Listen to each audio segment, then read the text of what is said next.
So good morning, everyone. This is 84th session on Roundtable Expert Meeting Group.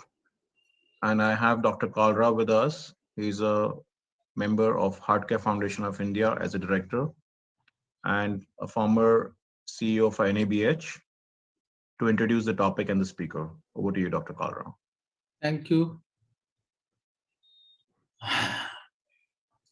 Good morning, everyone, and I welcome you all to this 84th weekly session of Heart Care Foundation of India Expert Group Roundtable meeting. Today, we'll be discussing the monoclonal antibodies. Before we come to the topic, I will request Dr. Lokwani to chair today's session once I finished giving the update about the COVID. Now I will hand over to Dr. Lokwani to start today's interaction. And regarding COVID, we know now festival season is over in India most of the time. The Diwali and Chhat and everything is over. And we know overall in India, let me share the screen.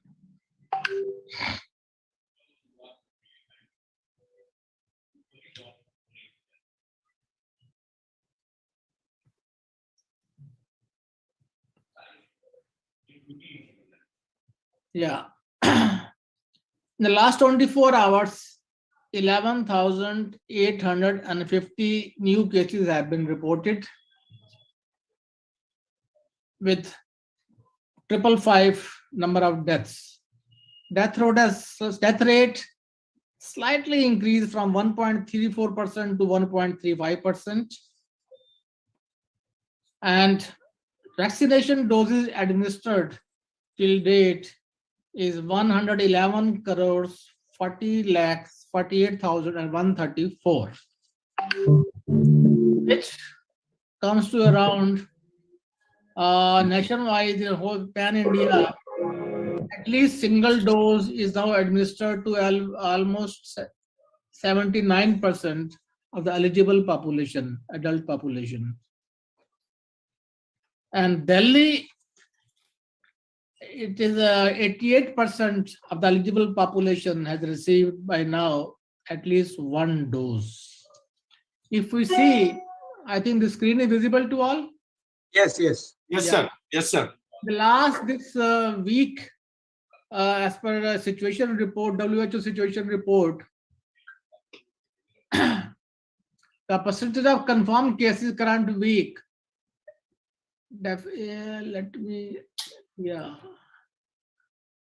why this screen is not coming fully. Let me minimize this. Yeah.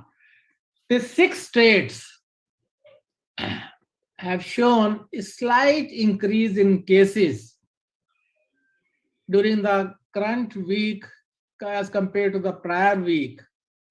And the green ones, which are showing a downward trend, these many states have shown decline in number of COVID cases. If we see the deaths, 12 states have shown, and union territories, and this slight increase in number of deaths in the current week compared to prior.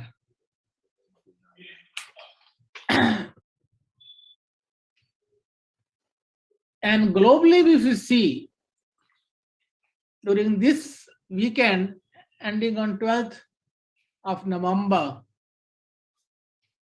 almost globally 1% increase in COVID cases and death had declined by 4%.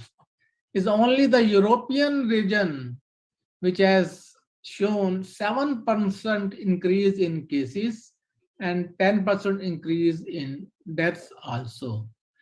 Rest of the regions except Africa, a slight increase in cases 3% and death have declined by 27%. So in European Russian Federation is still almost 40,000 per day, and deaths more than thousands. Germany also and Turkey also has shown increase in cases and deaths.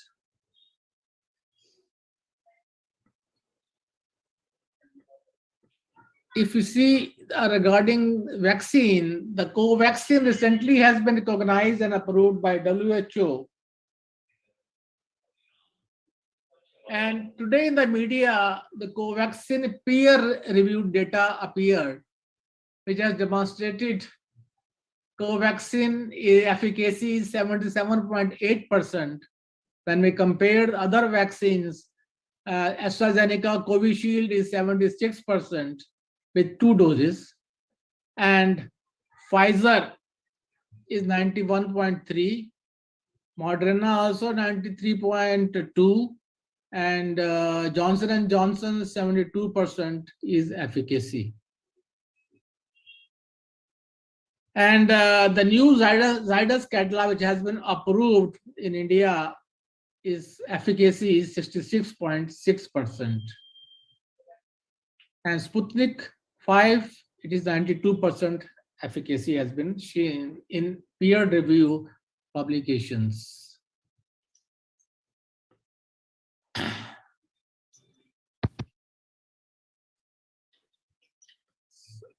Besides this, in NCR region, the air AQI, the air quality index situation with regard to air pollution is very, very alert, very, very dangerous.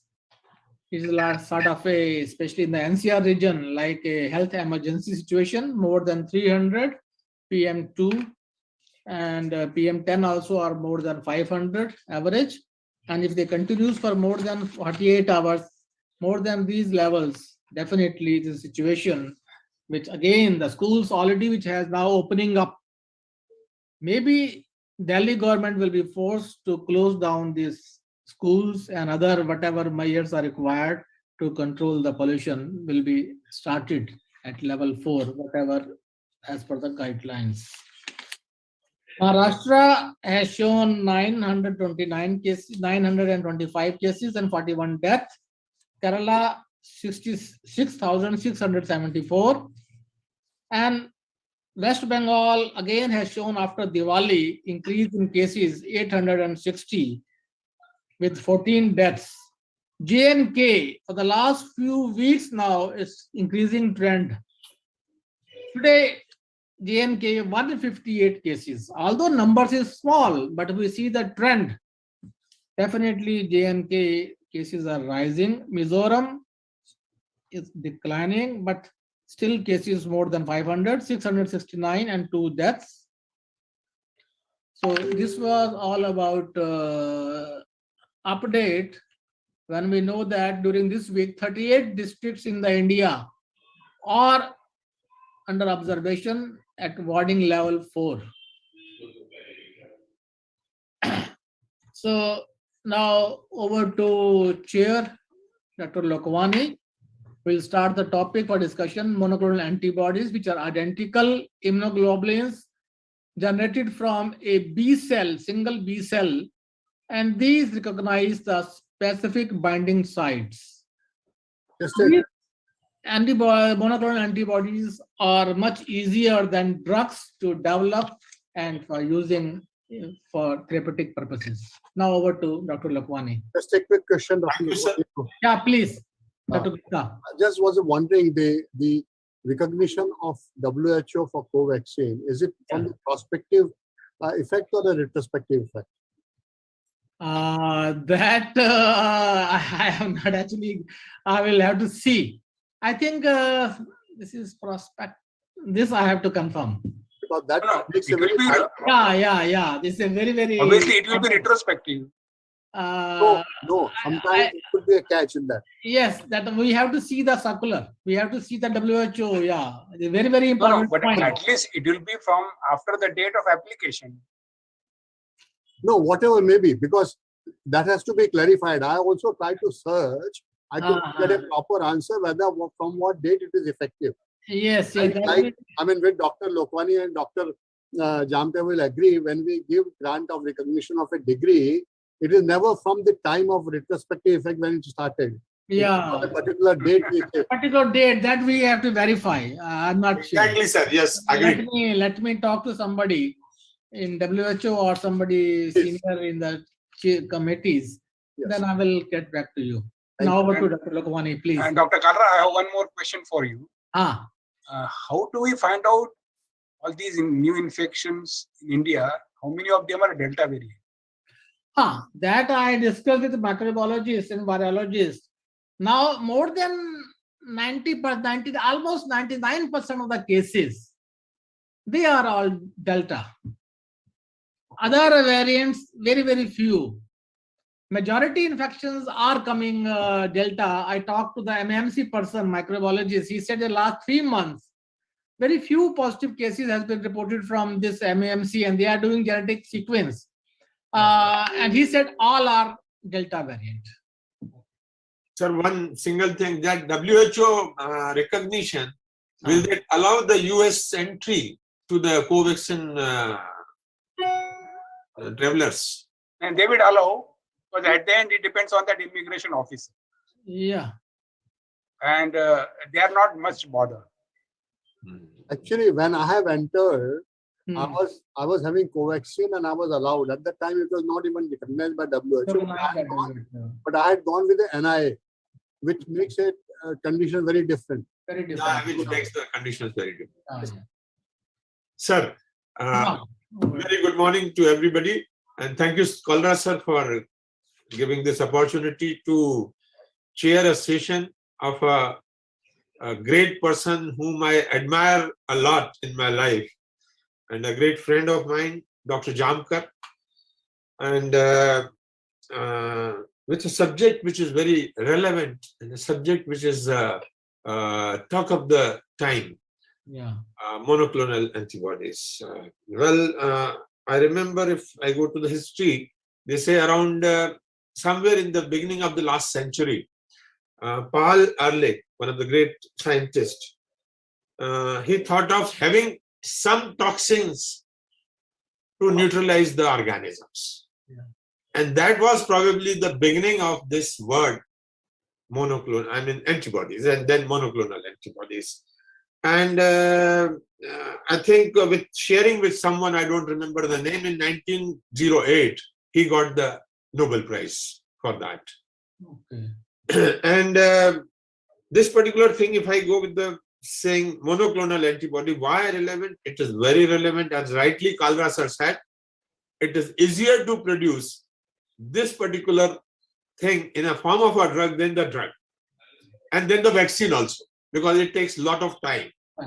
And this particular thing which is produced from the white cells and has a targeted, or a particular epitope is to be targeted, which is challenging the cell and producing the monoclonal antibodies. Dr. Jamkar will go into the details because he has come prepared. So with that, I'll not take his time. But one thing is there, in these times, this can prove wonders. This can give wonders. Tried.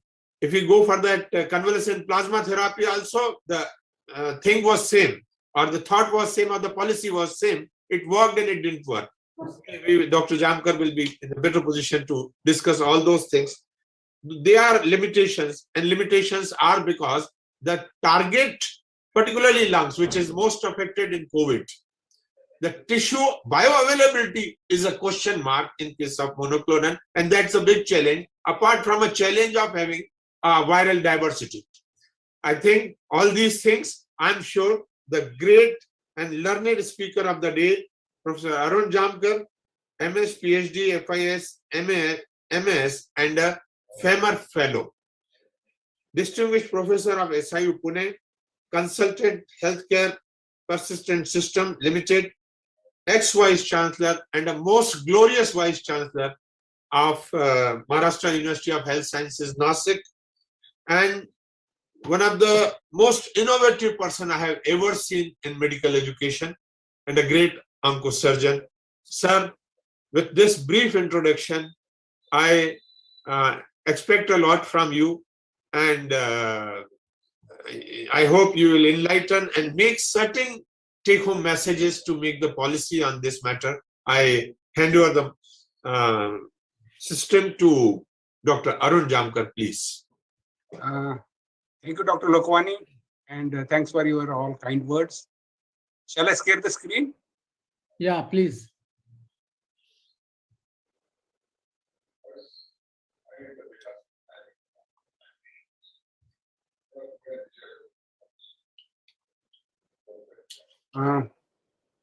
Monoclonal antibodies had been very close to my heart from beginning, and as I rightly said by Dr. Lokwani, it's a development in immunology can make it better.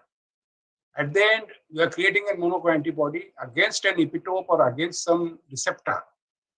And if that whole mechanism of receptor action is correct, monoclonal antibody will work. Now, in COVID, we are not very sure about exact pathogenesis taking place. And Dr. Lokwani can add while I am talking. But I think that is most important. At all those places, as a conclusion, that wherever all those epitopes and receptor interactions are known and are valid, monoclonal antibody is working. Remaining thing, there's nothing, say, wrong with monoclonal antibody. I think it's wrong with us to find out the mechanism. This is me, and one of the things which I wanted to highlight is I'm a chief medical officer of an American company called Index Technology, where we are working with monoclonal antibodies in cancer, which is matched by NGS technology. I'm just going to show a few more slides at the end. I'm PhD, and my PhD guide has been Dr. Ghosh. So initially, I will give a brief introduction about the topic, and I will talk about monoclonal antibodies in COVID-19. And there are two things which I'm going to add. One is immune checkpoint inhibitors, which is a new form of chemotherapy in cancer, which has received a lot of attention after Nobel Prize being given. And at the end, I just briefly introduce about monoclonal antibodies, NGS technology. I had been fascinated by tumor immunology from beginning. Now, the topic of my dissertation for MS, which I finished in 1977, was immunotherapy of advanced carcinoma maxilla with immunosensitized porcine lymph node cells. And we were second in world doing with that. And then subsequently, we created a xenogenic lymph node transfer factor. These were all xenogenic. But then I think as the growth of monoclonal antibody or immunology is concerned, we were, I think, great grandfather. And then subsequently, I came to Pune and I joined my PhD guide, Dr. S.N. Ghosh, where I work on NK cell interferon system. And these are my inspiration. Dr. Gharpure on the left was my guide for MS. And on the right, Dr. Ghosh was an ingenious, fantastic, brilliant person. I work under him for NK cell interferon system, and we had 6 PhD students working on that topic.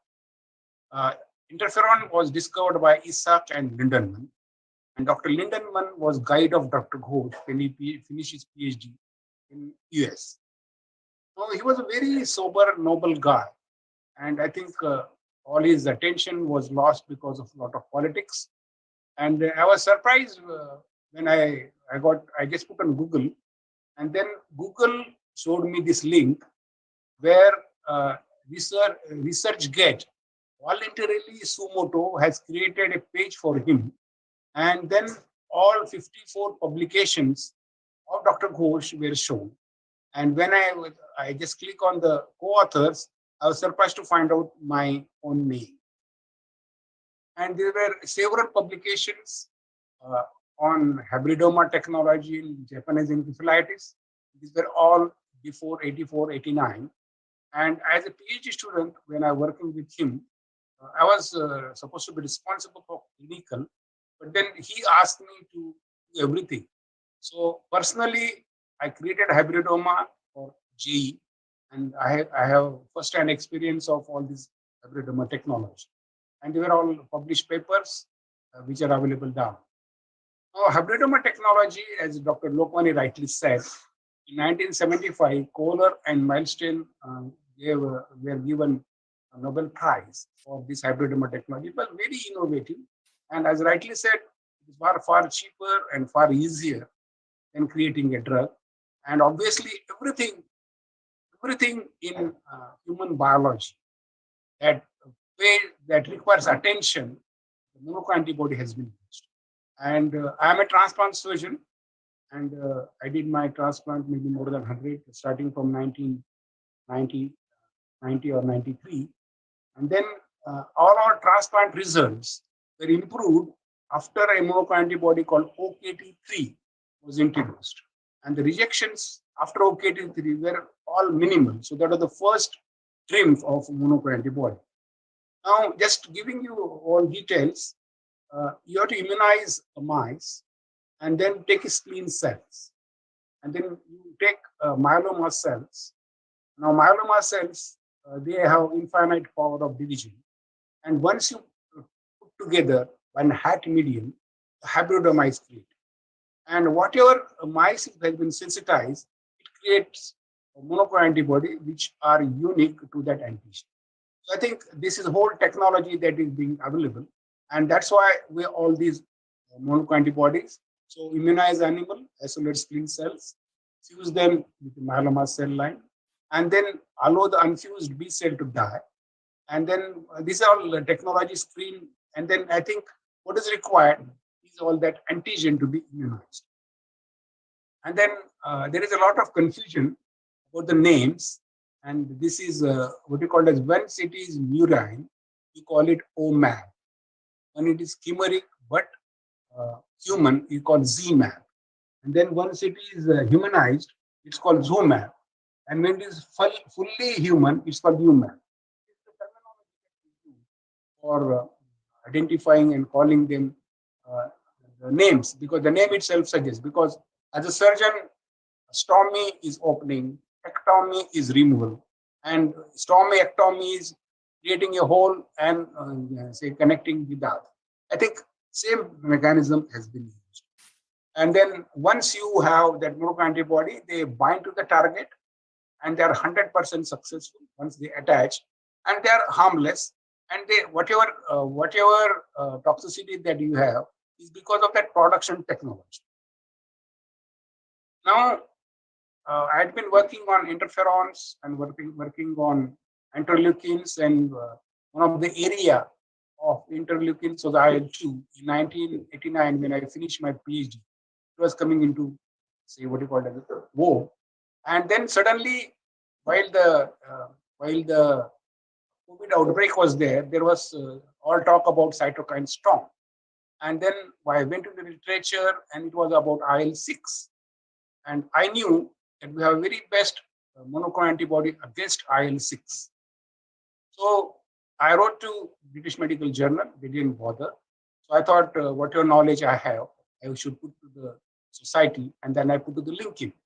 And then this was about the tocilizumab, which is IL-6 antagonist monoclonal antibody, and it's one of the most success of cytokine storm.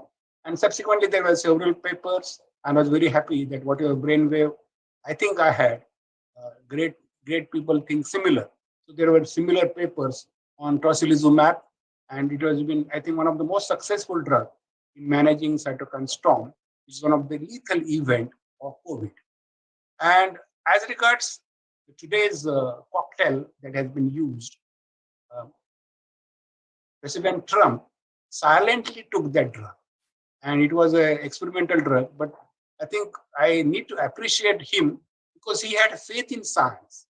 And that's why, even though it was an experimental drug, he took that reagent COVID-2, say monoclonal antibody, that is the topic today. That's why it was totally relieved. Because today, if you have a cocktail of monoclonal antibody, the first 7 days after you get infection, you are totally cured. In addition, the basic advantage is it is not permitting the COVID vaccine, virus to get attached to the cell. Therefore, no further whatever changes they occur, they are also stopped. and that's why it became a game changer. And then I think this is one of the several say papers available in media. And I think we were first, I think it's all almost 6 months or 8 months before, where the casirivimab and imidivimab was used in India in Medanta Hospital. And I just want to find out how it works. And I think this is a SARS-CoV-2 antigen virus, where we have a RBD, and then we have overlapping sites for imidivimab and casirivimab and bamlanivimab and istilimumab. So this, if you go into on details, this is all about whole pathogenesis, that there is a viral entry, and if you block that viral entry, while before it is getting attached to S2 receptor, it gets blocked. And once it goes inside, you have inflammatory sensors and inflammatory reducers, and I think we can block them there after the inflammatory response is there. But then whole pathogenesis has started.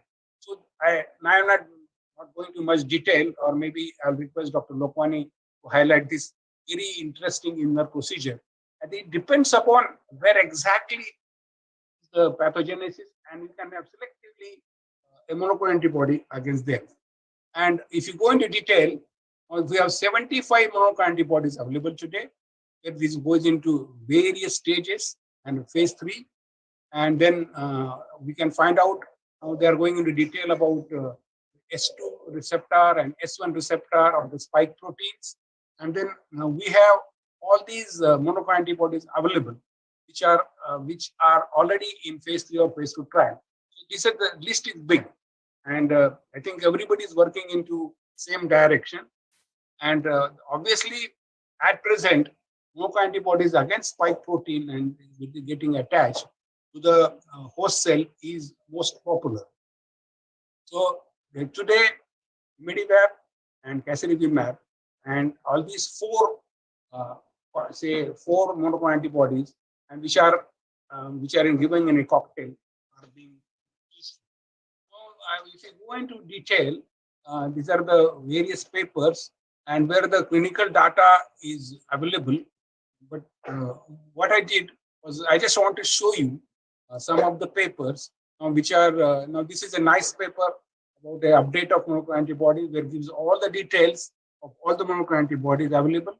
And these are the 75 monoclonal antibodies available, which includes the one from region and BD and Roche. So the papers are available with bamlanivimab and istilimumab, where it is showing good results with mild to moderate. And then casirivimab and imidivimab, again showing you all good results. So I thought these are the papers which give you clinical outcome.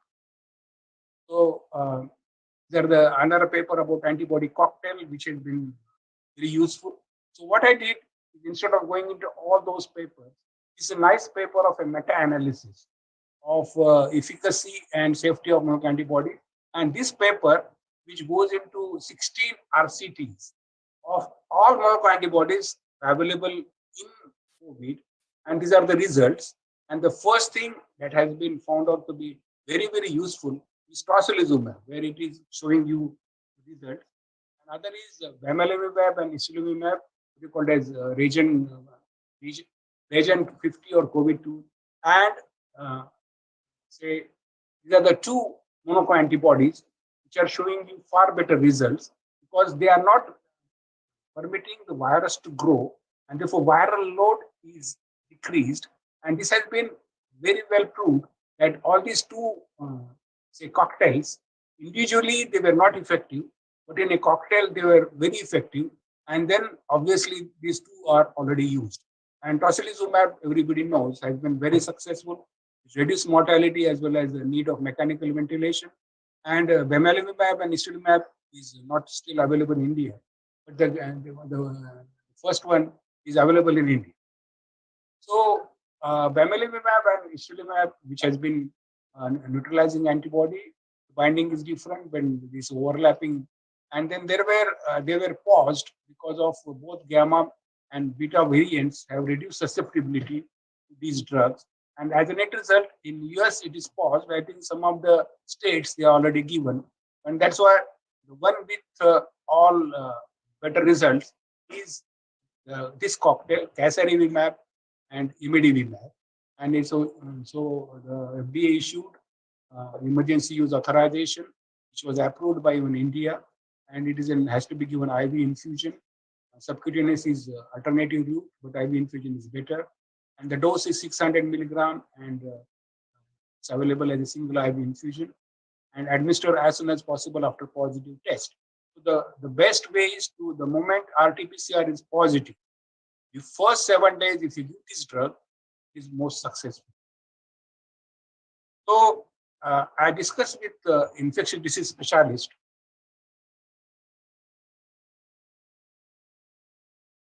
in Pune, Dr. Amit Dravid, where I discussed in long, and then he is one of the brilliant infectious disease specialists available. He has treated more than 200 patients with positive COVID. All of them presented with first 7 days of onset of the symptoms, had at least one comorbidity associated. But obviously, even if there is no comorbidity, you can give it to people. The dose is given, and none of these patients, 200 patients, went into severe or required ventilator support. And 70% of these patients were with what you call as a breakthrough infection. So all were vaccinated. He used patient with severe disease with positive RCR and negative COVID antibody test, and with the benefit visible in few cases. And bamlanivimab and itevimab is not available in India. So other thing he was trying to give me is about he has used tocilizumab in cytokine storm, and then they have published a paper. And the combination therapy was very, very successful. Tocilizumab with steroid is likely to be safe in management of COVID-19 associated cytokine release syndrome. And efficacy of these anti-inflammatory combination therapy needs to be validated. So I think this was the observation study that they had, and they have published. I think these are the 3 drugs or 3 combination drugs which have been found to be very, very successful. So today, both the drugs, mild to moderate COVID and cocktail, obviously the only first cocktail is available with us, is available for treatment of individuals mild to moderate COVID and first 7 days. Obviously, high-risk groups, healthcare workers, and say comorbidity. This has to be given. So this is recommendation today. So I think it's about what you called as recommendation of cocktail and success story of cocktail in COVID. And now I have 2 more additional things available. One is called immune checkpoint therapy, and now immune checkpoint inhibitors were given Nobel Prize in physiology, and then it was inhibition of these molecules. This is called as immune checkpoint inhibitors, where they are inhibiting the inhibitors. And if you see, now why I'm including this is because this is also a monoclonal antibody, and this is APC, antigen processing cell, and this is B cell, and then these are the 3 inhibitors which are called as a co-stimulatory signal, which inhibits their action. And if you inhibit the inhibition, the CTL destruction of tumor cell is achieved. I just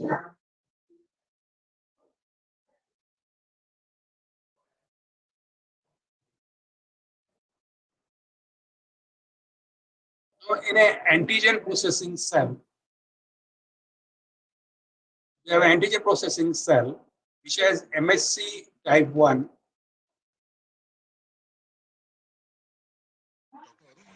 In this video, Then a tumor peptide is presented to MSC cell.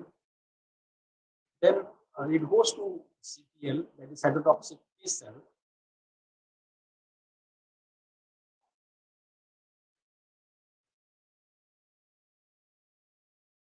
And the T cell receptor is available on CD8. Therefore, the moment the tumor antigen or tumor peptide is recognized, the TCR kills. Now, there is one more thing which comes to the B cell called B71, which creates another site called CD28. Therefore, CD28 and B71, they combine, they create destruction. The problem is we have one more molecule called CTLA4, cytotoxic T-cell lymphocyte, and then this molecule is attached.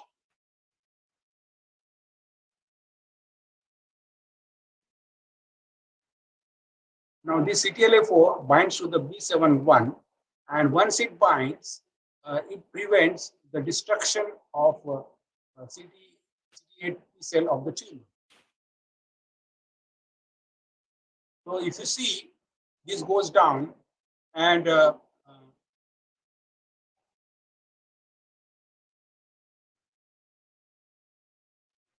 this CTLA4 molecule binds at CD8 T cell, and then CTLA4, and then the CTLA4 combines with B71, and therefore it stops destruction. And therefore, if you block the CTLA4 action of CTLA, then the inhibition will go away. You start treating.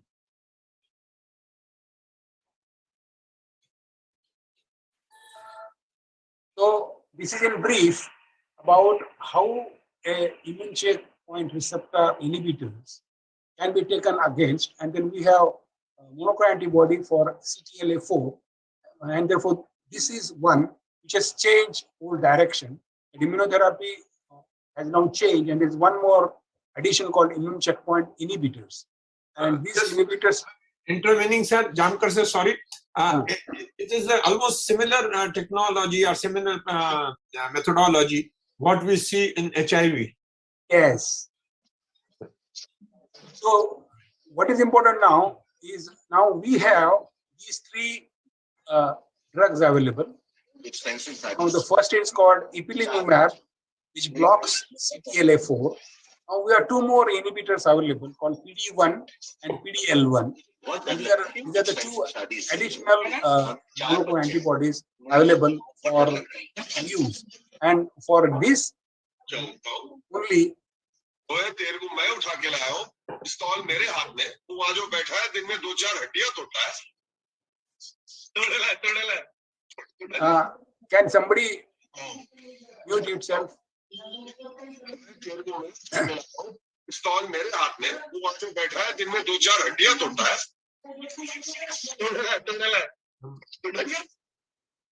Okay. What you know about rolling down in the beach?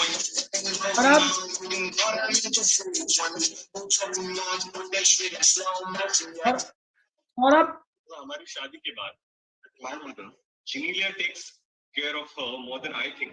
यानी ये होता है कि अच्छा ये medicine ये आपने खाया एक्सरसाइज हुई ये खाया वो खाया.